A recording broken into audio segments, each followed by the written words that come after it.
Hello friends, I Sarika Gupta, Assistant Professor in Biani Group of Colleges. Today I am going to deliver a video lecture on representative thinkers Gopal Krishna Gokhale. Gopal Krishna Gokhale का जन्म 9 मई 1866 को Ratnagiri Bombay presidency में हुआ। ये एक नरम दल के नेता थे। जैसा कि हम जानते हैं नरम दल के नेताओं में दादा भाई नौरोजी थे, एओ हुम थे, फिरोज शाह मेहता थे। इन सभी नरम दल के नेताओं का ये मानना था कि जो भी हम काम कर रहे हैं वो हिंसा प्रवृत्ति न अपना के अहिंसा के मार्ग पर चलकर ब्रिटिशर्स थे, जो ब्रिटिश लोग थे, उनके साथ में हमें मिलकर काम करना ही हमारा हित होगा, तभी हम हमारे इंडिया को आगे बढ़ा सकते हैं। अब हम आते हैं इसकी पॉलिटिकल फिलॉसफी पे। इनके जो राजनीतिक दार्शनिक विचार थे वो क्या थे, इनके इकोनॉमिक फिलॉसफी क्या थी, इनकी आर्थिक जो विचारधाराएँ थी, दर्शन था, वो क्या था। जब सबसे पहले हम बात करते हैं इनकी जो विचारधारा थी राजनीतिक, वो क्या थी, फेथ इन कॉन्स्टिट्यूशनल मेथड्स।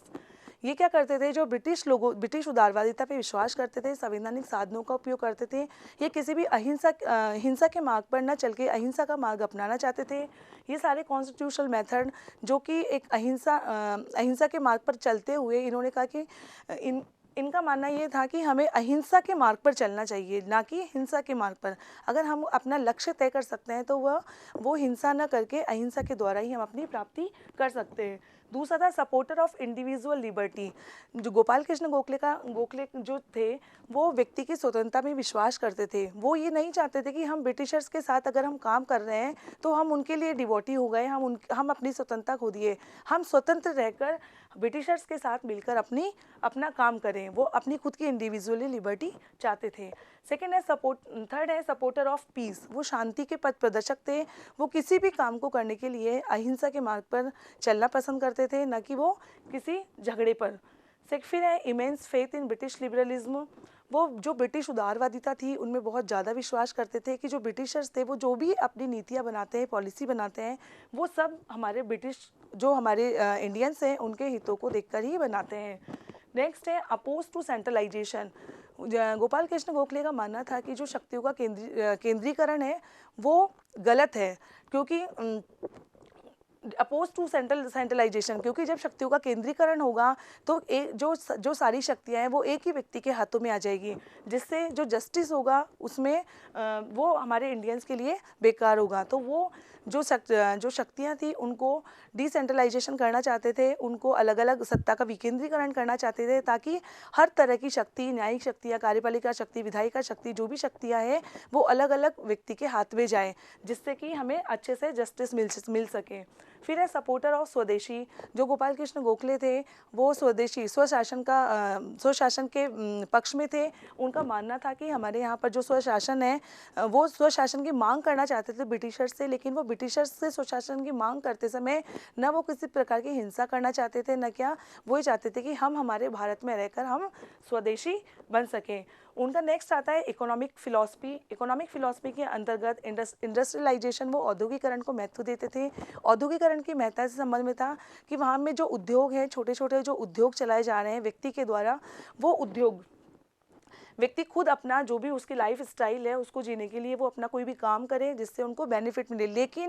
लेकिन वहाँ पर कुछ ऐसा हुआ, जो ब्रिटिशर्स थे उन लोगों ने मतलब औद्योगिकरण में जो छोटे छोटे उद्योग चलाए गए थे उन उद्योगों को बंद कर दिया गया। लोगों को इस तरह से विवश कर दिया गया कि वो किसान अपनी खेती की तरफ उन्मुख होने लगे।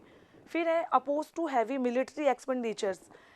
उस समय जो ब्रिटिशर्स थे, गोपाल कृष्ण गोखले के समय जो ब्रिटिशर्स थे वो बहुत ज़्यादा, जो हमारे भारत का पैसा था वो बहुत ज़्यादा मिलिट्री पे, जो वहाँ की सेना थी उस पर खर्च किया जा रहा था, जिससे कि जो भारतीय जनता थी वो बहुत सारे कष्टों से गुजर रही थी।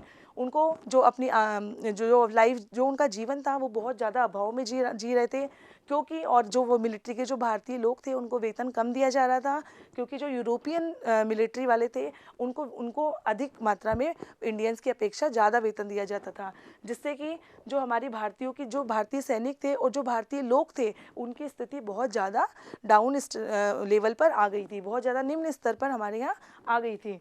फिर है अपोज टू फ्री ट्रेड। वो एक मुक्त व्यापार के लिए भी बहुत ज़्यादा अपोज्ड किया उन्होंने। मुक्त कि यहाँ पर कोई भी मुक्त व्यापार नहीं होना चाहिए। अगर भारत में छोटे छोटे जो उद्योग चलाए जा रहे हैं उनको भी महत्वता दे दी जानी चाहिए, न कि उनको बंद कर देना चाहिए। Income tax and land revenue, Gopal Krishna Gokhale ने इनकम टैक्स और लैंड रेवेन्यू का विरोध किया। उन्होंने ये बताया कि अगर हम किसी चीज़ पर टैक्स लगा रहे हैं तो वो एक फिक्स प्रायोरिटी में टैक्स लगाना चाहिए। लैंड रेवेन्यू, जो भी ज़मींदार हैं, जो भी रेवेन्यू लेते हैं वो लोग, तो उनको एक फिक्स कर देना चाहिए ताकि हमारे जो भारतीय किसान हैं उनको किसी भी प्रकार की कोई भी परेशानी नहीं हो, वो अपना जीवन यापन सुलभ तरीके से कर सकें। फिर है oppose to lavish expenditures on railways. उस समय जो रेलवेज थे उनके ऊपर बहुत ज़्यादा पैसा खर्च किया जा रहा था, जिसका प्रभाव किस पर पड़ रहा था, हमारे भारतीयों पे पड़ रहा था। और उस प्रभाव से हमारे जो यहाँ भारतीय लोगों का जो जनजीवन था वो बहुत मात्रा में बहुत ज़्यादा उथल पुथल हो गया था। लोग बहुत डाउन लेवल पर आ गए थे। लोगों के पास जो उनकी दैनिक जीवनचर्या थी उसमें भी उसको बहुत ज़्यादा इफेक्ट पड़ रहा था, इस तरह पड़ रहा था। Thank you for watching this video. Please like and share.